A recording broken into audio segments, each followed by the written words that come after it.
because I become an orphan. There's still a way to survive. God, I want this, but God will not give you anything if you don't work for yourself too. And then the second thing is I got heartbroken. Okay, thank you for the very interesting question. It makes me really think.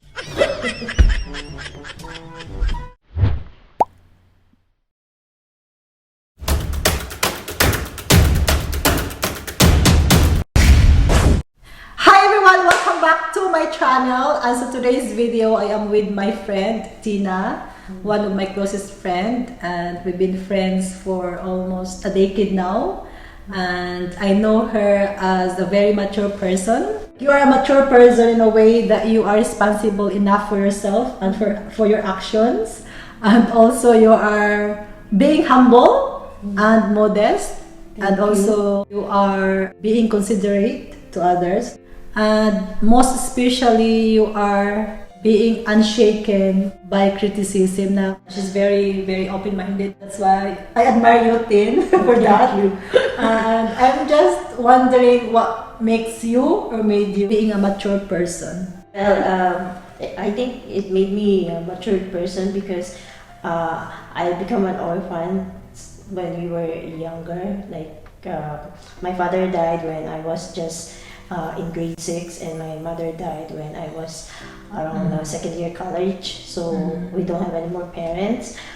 As of now, we were just being raised with our aunts, and then so I started thinking maturely because I still have some siblings behind me. I was the eldest among the 5 children of my parents, so of course I being the eldest, I know that my parents didn't give us anything like any inheritance or something for us to be okay when we grow up, right? So I have to focus on my studies, and then my goal at that time is really to finish my studies and be able to work so I could support my siblings, my younger siblings.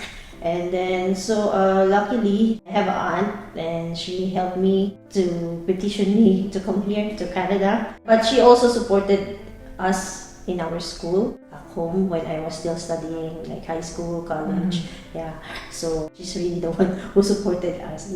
But of course I have to do my part too, right? I have to work hard too in order for me to be able to start working. Before I come here, I'll be able to work back home. From that time, my first salary, actually, I just spent it grocery shopping for our house. I didn't buy anything for myself. My first salary when I was working, I have to spend it doing grocery shopping for us at home. I didn't buy any personal things for myself. Like for example, some people might I get my first salary, I will buy some shoes, bags, any material things for yourself, right? Yeah. But for me, I think that's also being matured because I just don't think of myself. I have to think like, I have to share my blessings to my family because without them, I will not be here too, right? So that's what I'm thinking at that time. So.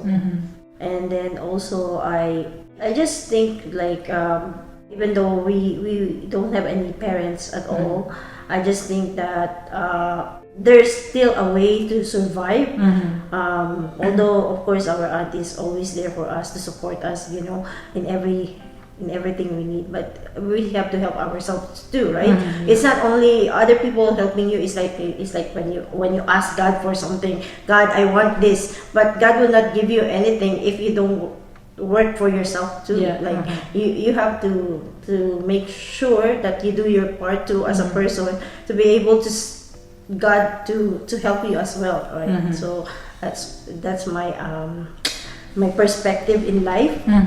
So I think that's how I become mature, because of that difficulty that we experienced before when our parents died.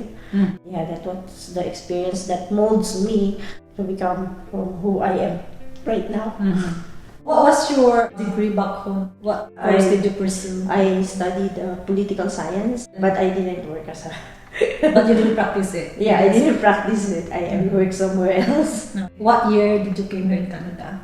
I came here in 2002, so it's like 20 years already. So Tita Tonya became your mother when your parents passed away? Yeah, my aunt who petitioned me, actually when my father died, she adopted me. And then when my mother died, of course, and then after I finished the school, she really pursued the papers for me to come here. So that's why I was here right now. Well, it's not only her, but we also have other two aunts back home. But my aunt here, she's the only one like supporting us financially because she cannot be there physically, right? Because she's here, and also, but our aunt back home, they really take care of us, like even not only financially but also physically, emotionally. How old were you when your parents passed away? My dad passed away when I was in grade 6, so like it's like around 11 or 12 years old. And then my mom passed away when I was like 17 or 18. Yeah. Some kids, right? Like having a relationship at a young age. Yeah, but for me, I don't entertain those suitors before because my goal is to finish my study, not to get married or something. I just really want to help my family after I finish my study. That's all I'm thinking about during those times. Yeah. 2002 ka dito dumating. So, did you went to school right away? I just went to some like short courses, like customer service course, like accounting course, like any short courses. Yeah. Like short courses, was it 6 months? No, actually it was just like 3 months, I think. 3 months? Yeah. Yeah. Sariling pera mo ba yun or the government? Yeah, the short courses, it's my own money. But I also enrolled business administration, and I have to ask for a student loan because I cannot afford. Yeah, it's just a 1-year course. Yun ang tulong na makukuha natin sa government, so why not avail that one? Yeah. So after that, nakakuha ka ba agad ng trabaho? Yeah, when I arrived here, I was just staying for 3 days and I already got a job in McDonald's.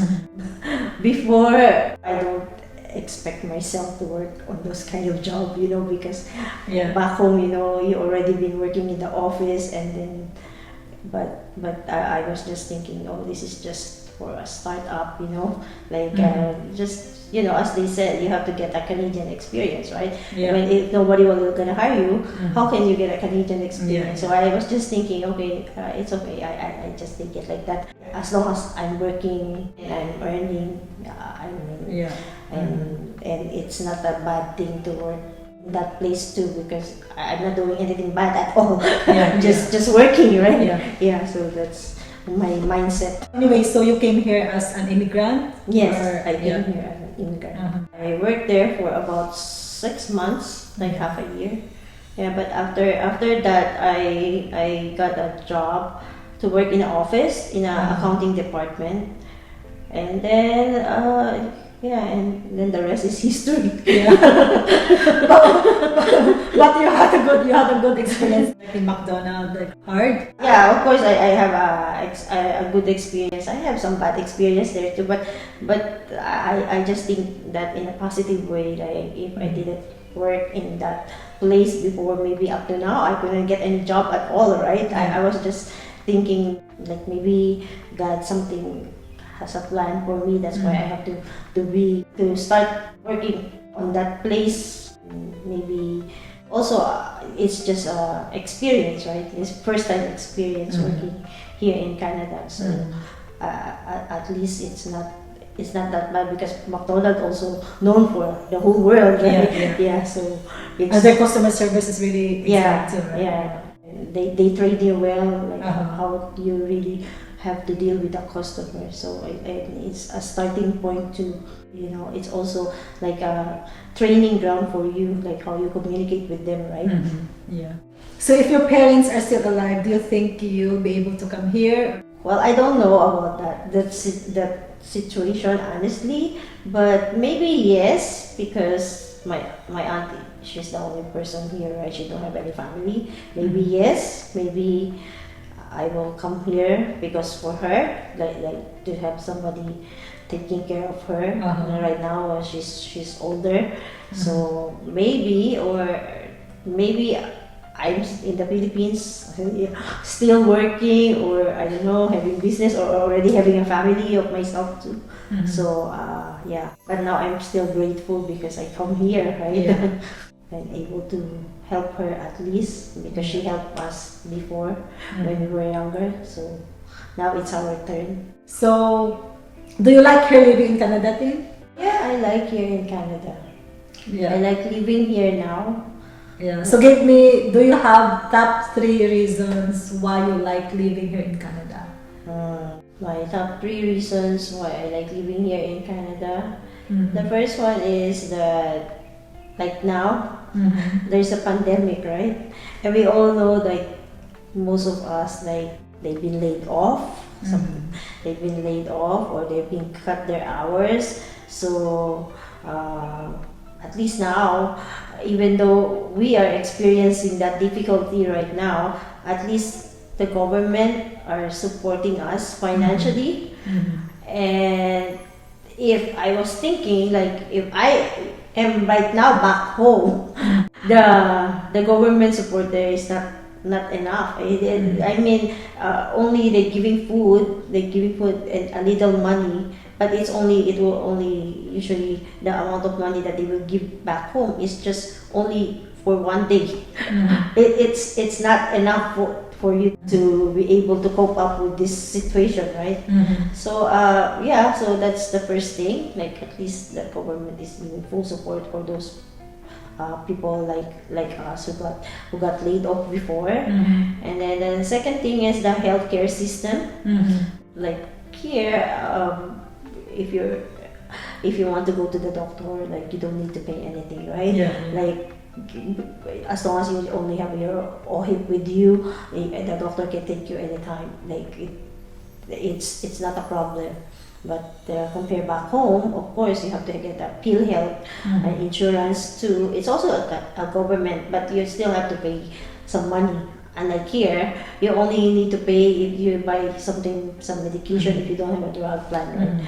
But yeah, so that's the second thing. And then the third thing is my families are already here too. Like, I have brother, cousins, sister, and my aunt who's a mother to us. So that's why I already enjoy living here in Canada. What can you say about the weather then? Like winter, like, do you like it? Actually, the winter before, when I first come here, I really don't like it. Like, it's kind of like slippery. You have to wear a lot of clothes. You have to be careful while you're walking, right? And also, it's kind of like you're getting very moody because you see that there's no sun. Like, it's so dark all the time, right? It's like, that's why they said, like, every winter time there's lots of people like committing suicide because of the depression that they're feeling, right? So before, I really don't like it, but of course I've been here long, and then I have to adapt, right? I have to adapt. It's part of the country here that we have winter, so exactly. I just accepted it, and sometimes I like it too because, you know, there's no, like, you see also when you take a picture, it's pure white, right? It's also good for your eye when you see them. Winter is the longest season. It's depressing, but you really have to find ways how to enjoy it. Like, visit a friend or go tobogganing, ice skating, skiing. Otherwise, you get really depressed or sad because you can't really go out, especially if there are snowstorms. So it's really hard to travel, to go anywhere else. So you'll have to find ways to how to enjoy it. What was the hardest experience that you had?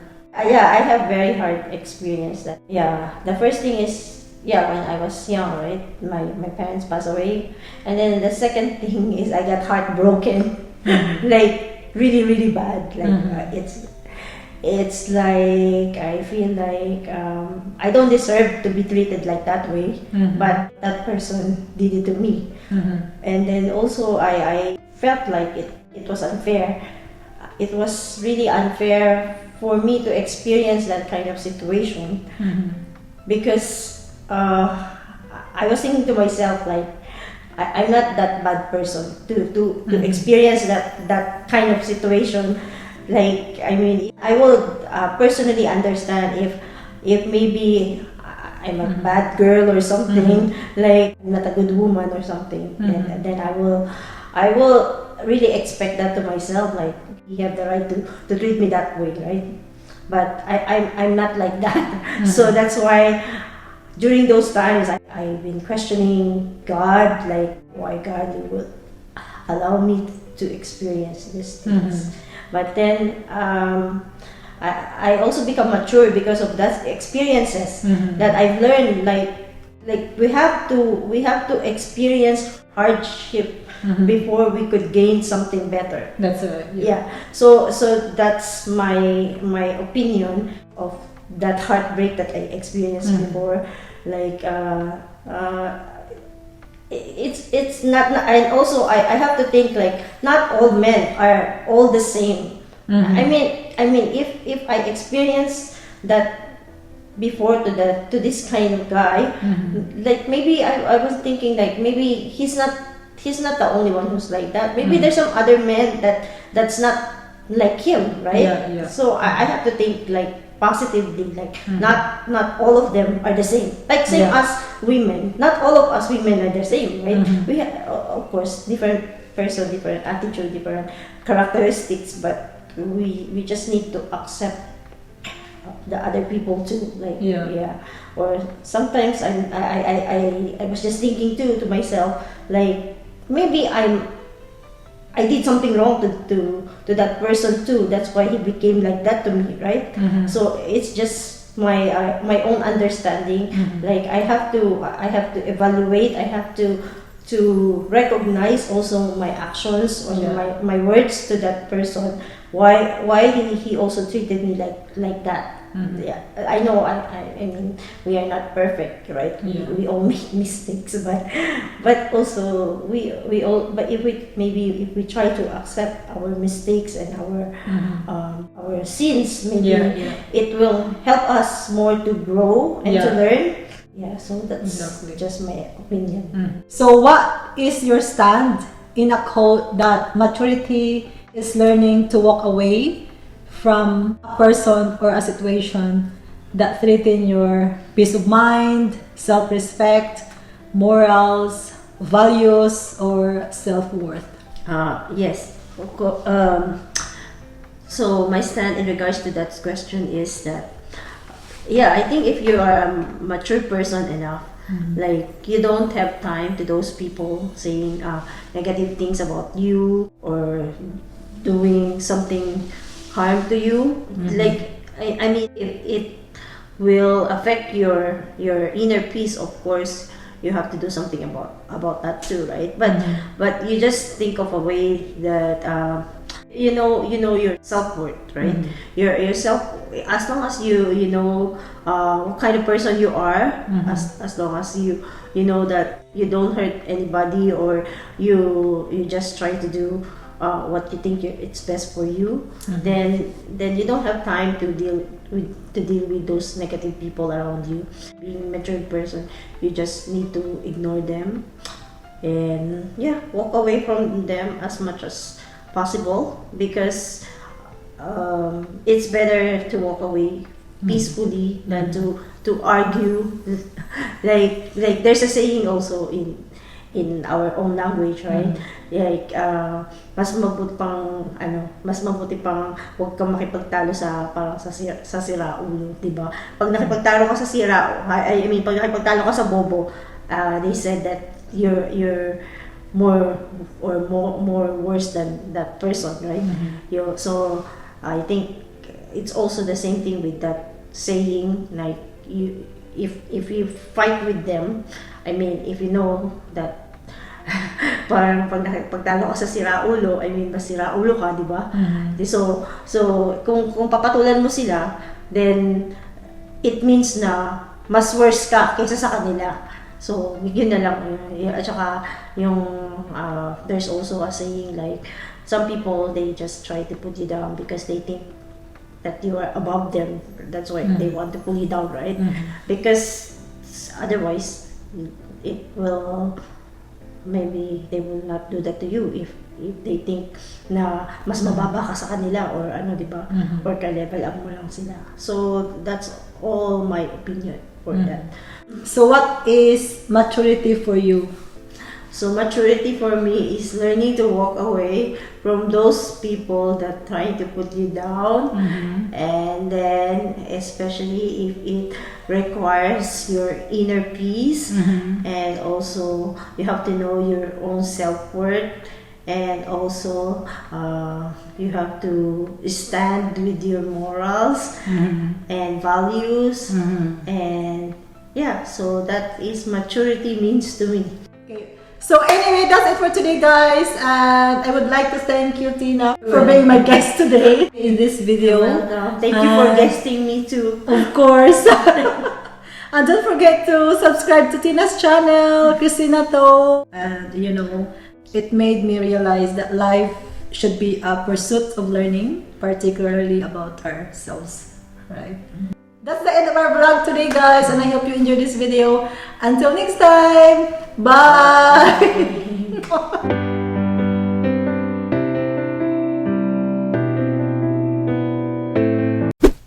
And you are being a mature person in a way. That's the end of our vlog. I have one more question for you. Okay. So what is your stand in a quote that maturity is learning to walk away from a person or a situation that threaten your peace of mind, values, moral, self-respect, or self-worth? Okay, thank you for the very interesting question. It makes me really think of this.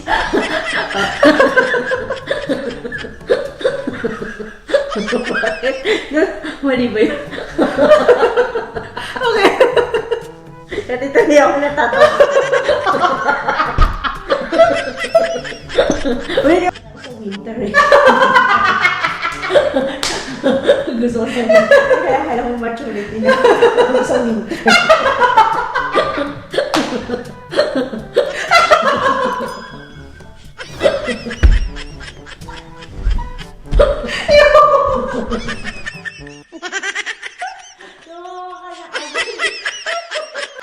And I hope you enjoyed this video, and I hope that you learn a lesson or two.